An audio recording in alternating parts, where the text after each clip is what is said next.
Bonjour, bienvenue pour ce nouveau module des systèmes d'information géographique appliqués à la gestion des municipalités. Donc ce module va porter sur les gestionnaires d'extension. Alors le gestionnaire d'extension, qu'est-ce que c'est? C'est quand on crée une nouvelle vue, il y a plein de fonctionnalités qui sont disponibles dans GVSIG Desktop, mais toutes ne sont pas activées par défaut. Ça veut dire qu'il y en a certaines qu'il va falloir gérer, désactiver, activer, etc. Donc pour cela, on va créer une nouvelle vue. Et pour accéder au gestionnaire d'extension, il faut se rendre dans le menu Outils, gestionnaire d'extension. Et là, vous allez avoir plusieurs propositions. Donc la première, ça va être sélectionner la source d'installation, l'installation à partir d'un fichier ou l'installation à partir d'une URL. Donc là, dans notre cas, ça va être l'installation à partir d'une URL, puisque les extensions qu'on va installer sont déjà comprises sur GVSIG Desktop.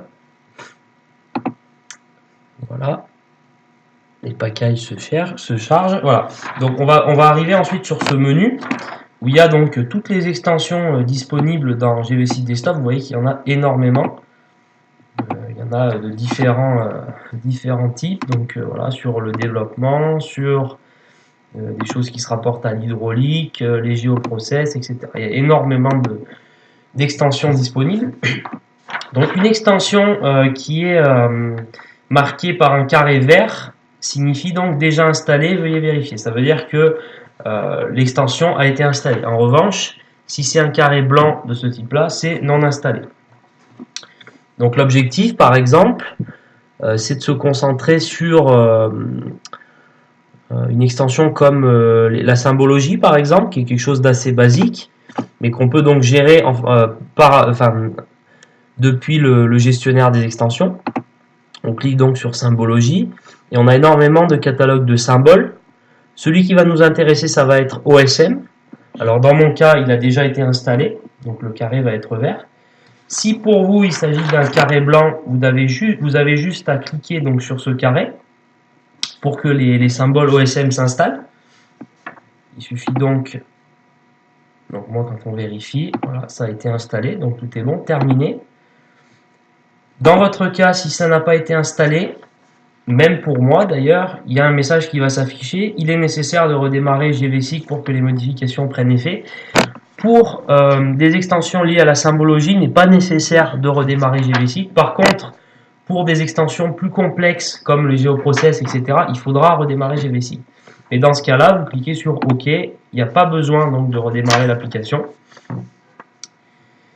Pour vérifier donc que les outils ont été installés, les symboles OSM, on va donc dans Outils, Symbologie, Explorer les symboles. Et là, on va avoir donc la bibliothèque de symboles OSM qui a été installée. Et on a donc beaucoup de symboles différents. Donc sur une carte où par exemple on va vouloir représenter par exemple les banques, on va sur Money. On va avoir donc les symboles banque, les symboles retrait de distributeur de billets, échange de devises, etc. Si on veut représenter les stades de foot, on va avoir voilà, tous les symboles sportifs. Donc si c'est des stades de football qu'on veut représenter, on va avoir là les ballons, etc. Donc il y a vraiment énormément de symboles qui sont disponibles dans la bibliothèque OSM. Voilà. Vous avez vraiment une large palette de symboles pour rendre vos cartes plus précises et plus parlantes. Donc merci beaucoup de votre attention et à très bientôt pour un nouveau module.